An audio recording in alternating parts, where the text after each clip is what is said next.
Hello, dear students and all my friends. Welcome back to my YouTube channel, Sharma Institute of English by Sanjay Sir. Dear students, आज Sunday है लेकिन सभी बच्चों के pre board exam चल रहे हैं और बोर्ड की भी वो तैयारी कर रहे हैं। तो इसी कंटेक्स्ट में मैं आप सभी स्टूडेंट्स के लिए एक लेसन आपके सामने प्रेजेंट कर रहा हूँ। उसकी एंटायर हिंदी में आपके सामने दूंगा, कंप्लीट ट्रांसलेशन इन हिंदी, ताकि आप लेसन को अच्छी ढंग से समझ सकें। और जो हमारा आज का लेसन है वो है होली।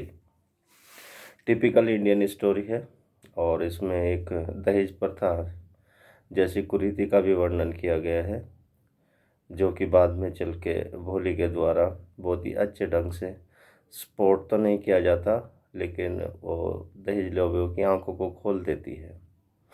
कहानी शुरू होती है रामलाल और उसकी फैमिली के द्वारा। रामलाल गांव में एक नंबरदार की भूमिका निभाता है और उसकी पत्नी अनएजुकेटेड है, यानी कि अशिक्षित है। उसके 3 बेटे हैं और 4 बेटियां हैं। उसके सभी बेटे शहर के कॉलेजों में पढ़ते हैं और वे अच्छी शिक्षा प्राप्त कर रहे हैं। उसकी 4 बेटियां हैं। सबसे बड़ी बेटी का नाम राधा है, उसके बाद मंगला है, उसके बाद चंपा है और भोली उनकी सबसे छोटी संतान है। ऑब्वियसली भोली जब पैदा हुई थी तो जब वो 2 या 2.5 वर्ष की थी तो वो चारपाई से गिर गई थी। तो उसका जो ब्रेन था वो काफ़ी डैमेज हो गया था और वो बहुत ही मेंटली स्लो बन गई थी और एक वो सरल लड़की बनकर रह गई थी। कुछ लोग उसे बैकवर्ड चाइल्ड भी पुकारते थे, पिछला बच्चा। कुछ समय बीतता है तो उस पर चिकन पॉक्स यानी कि छोटी माता आक्रमण करती है और उसके चेहरे को अगली यानी कि बदसूरत बना देती है, छोटे छोटे धब्बों के साथ। उसकी एंटायर बॉडी पर छोटे छोटे धब्बे पड़ जाते हैं और वह बदसूरत दिखाई देती है। स्पष्ट है कि एक माँ अपने सबसे कमज़ोर बच्चे को सबसे अधिक प्यार करती है, लेकिन भोली के मामले में ऐसा नहीं था। भोली के मामले में ऐसा नहीं था। उसकी माँ जो है उसे कभी प्यार नहीं करती है, ना ही देखभाल देती है अच्छे ढंग से। यहाँ तक कि उसे पुराने कपड़े दे दिए जाते हैं पहनने के लिए, जो कि उसकी बड़ी बहनें यूज कर चुकी होती हैं। ओके, कहानी में थोड़ा सा टर्न आता है। गांव में एक प्राइमरी स्कूल खोला जाता है और तहसीलदार गांव में आते हैं और वो रामलाल से कहते हैं कि आपको एक एग्जाम्पल सेट करना चाहिए अपनी सभी बेटियों को स्कूल भेजकर, ताकि गांव में शिक्षा, स्त्री शिक्षा का प्रचार प्रसार हो सके और सभी लोग शिक्षा के प्रति जागरूक हो सकें। रामलाल गांव का नंबरदार भी था और उसने गवर्नमेंट के लिए टैक्स यानी कि रेवेन्यू भी इकट्ठा किया था और वो तहसीलदार की बात को नहीं काट सकता था। एनीवे, लेकिन वो अपनी सभी बेटियों को स्कूल नहीं भेज पाया क्योंकि उनकी 2 या 3 बेटियां ऑलरेडी मैरिड कर दी गई थी और अब चंपा बची हुई थी। दूसरी ओर रामलाल की पत्नी हमेशा यही सोचती है कि किसी भी तरह से भोली की शादी जल्दी से जल्दी कर दी जाए ताकि वह इससे छुटकारा पा सके। बीइंग अनएजुकेटेड और इलिटरेट, अशिक्षित होने के नाते उसकी यही सोच है। वो ऑलवेज सोचती है कि लड़कियों की शादी प्राथमिक उम्र में ही कर देनी चाहिए तथा लड़कियों को शिक्षा दी जाने की अथवा उच्च शिक्षा दिए जाने की कोई भी ज़रूरत नहीं है। एनीवे, स्टोरी आगे बढ़ती है और गांव में जो नया स्कूल खुला है उसमें भोली को भेजने का निश्चय कर लिया जाता है। रामलाल अपनी पत्नी से बोलता है कि भोली को नए या सुंदर कपड़े पहनाओ और मैं उसको स्कूल छोड़ के आऊँगा। ओके, रामलाल भोली को हाथ से पकड़ता है, लेकिन भोली स्कूल के नाम से डर जाती है और जब उसे बाहर ले जाया जाता है तो वो यही सोचती है कि कहीं उसे भी बेच ना दिया जाए, जिस तरह से उन्होंने यानी कि रामलाल और उसकी फैमिली ने उनकी एक बूढ़ी गाय थी लक्ष्मी, उसको भी घर से बाहर निकाल दिया था और बेच दिया था। तो वो डर जाती है, लेकिन किसी तरह से रामलाल मैनेज करता है और उसे स्कूल में लेकर जाता है। स्कूल में जाकर भोली ने दीवार के रंगों को बहुत अधिक पसंद किया और वो भी दोस्त बनाना चाहती थी, लेकिन दूसरी लड़की ने उसका मजाक बनाया। उसका कोई दोस्त नहीं बना, वो गुमसुम अकेली कक्षा में बैठी थी। तब उसकी अध्यापिका ने एक जिम्मेदारी ली और उसको पढ़ना लिखना सिखाने का निश्चय किया। उसने शुरू में जो कि बोली हकलाती थी, तो उसके पहले हकलेपन को दूर किया। उसमें एक आत्मविश्वास को भरा कि वह भी बहुत कुछ सीख सकती है और अपने जीवन में आगे बढ़ के शिक्षित बन सकती है और बहुत कुछ कर सकती है। एनीवे, धीरे धीरे समय बीतता है और भोली कड़ी मेहनत करती है और उसकी अध्यापिका उसके साथ कड़ी मेहनत करती है और वह अपना नाम बोलना भी सीख चुकी है और अपना जो है नाम लिखना भी उसने शुरू कर दिया है। और वह धीरे धीरे पुस्तकों पढ़ सकती है। एक दिन दूसरे गांव से बिशंबरनाथ, जो कि एक 50 वर्षीय विदुर व्यक्ति है। विदुर मतलब जिसकी पत्नी पहले से मर चुकी है। वो रामलाल के घर पर आता है और रामलाल व उसकी पत्नी उसके सामने अब भोली की शादी का जिक्र करते हैं। भोली की शादी वो बहुत जल्दी कर देना चाहते थे, खासकर भोली की माँ। तो और वे ये भी जानते हैं कि जो भोली की माँ है वह अशिक्षित है और वह शिक्षा के प्रति कोई भी सकारात्मक विचारधारा नहीं रखती है। वे किसी भी तरह से भोली की शादी बहुत जल्दी कर देना चाहते हैं। फर्स्ट थिंग कि भोली मेंटली स्लो है।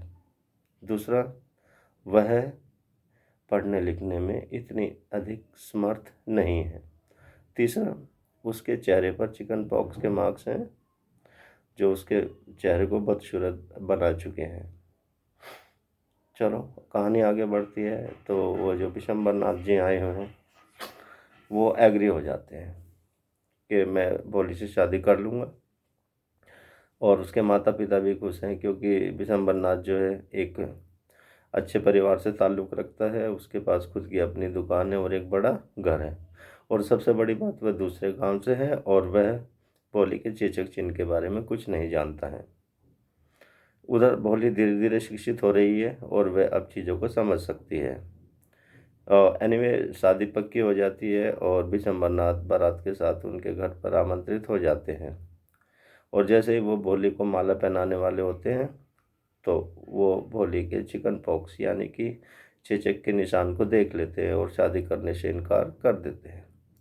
यहाँ हमें पता चलता है कि विशंबरनाथ एक लोभी किस्म का व्यक्ति था, लालची किस्म का व्यक्ति था। उसने इस अवसर का प्रयोग किया दहेज मांगने के लिए। उसने रामलाल से कहा कि वह शादी तभी करेगा तब उसे 5,000 रुपये दे दिए जाएंगे। हालांकि रामलाल ने काफ़ी कोशिश की लेकिन विशंबरनाथ जी एग्री नहीं हुए। किसी तरह से उन्होंने 5,000 रुपये की व्यवस्था की और वो शादी करने के लिए तैयार हुआ। यह सब चीज़ें भोली सुन रही थी और देख रही थी। यह सब चीज़ें भोली सुन रही थी और देख रही थी। अब वह इतनी शिक्षित हो गई थी कि वह दहेज लोभियों को चुनौती दे सकती थी।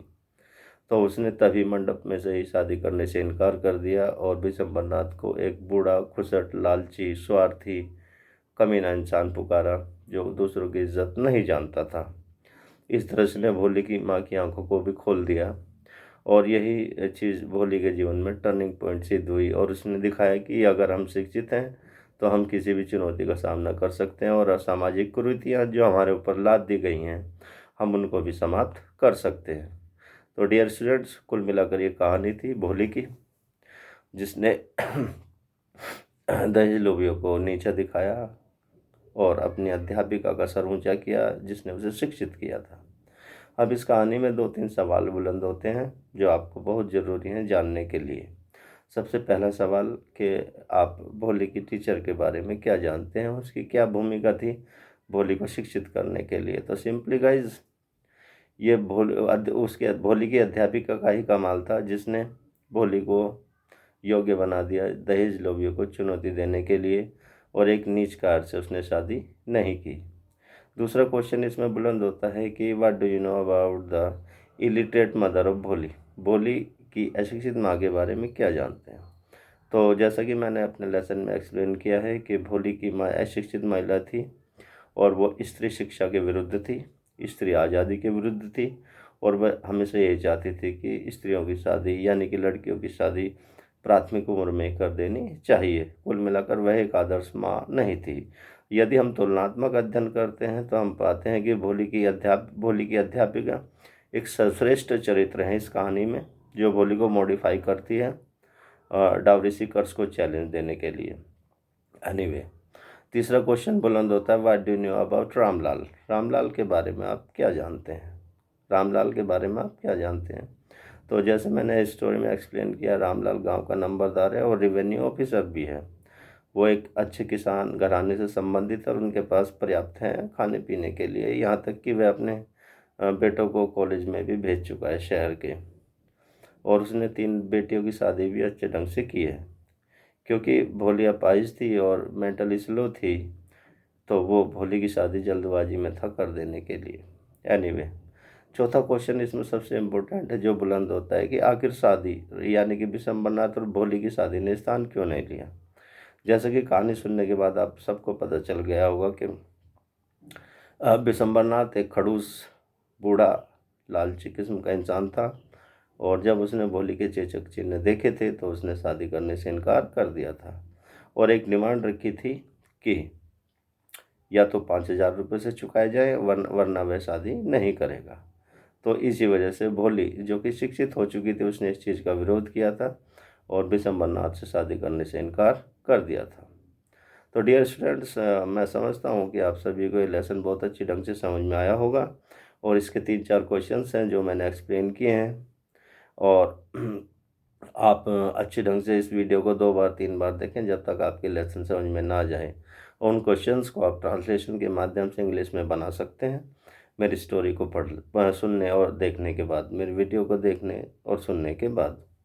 और मैं सभी स्टूडेंट से और सब्सक्राइबर से उम्मीद करूंगा कि मेरी वीडियो को अधिक से अधिक लाइक करें, शेयर करें, मेरे चैनल को सब्सक्राइब करें और बेल आइकॉन दबाएं। बेल आइकॉन दबाने के बाद एक छोटी सी विंडो पॉपअप हो जाएगी आपके मोबाइल पे, जहाँ पे ऑल लिखा आएगा, तो उस ऑल को क्लिक कर दीजिए। मेरे सभी वीडियोस आपको तुरंत मिलेंगे और मैं आपकी यूं ही सेवा करता रहूँगा। Thank you guys, thank you.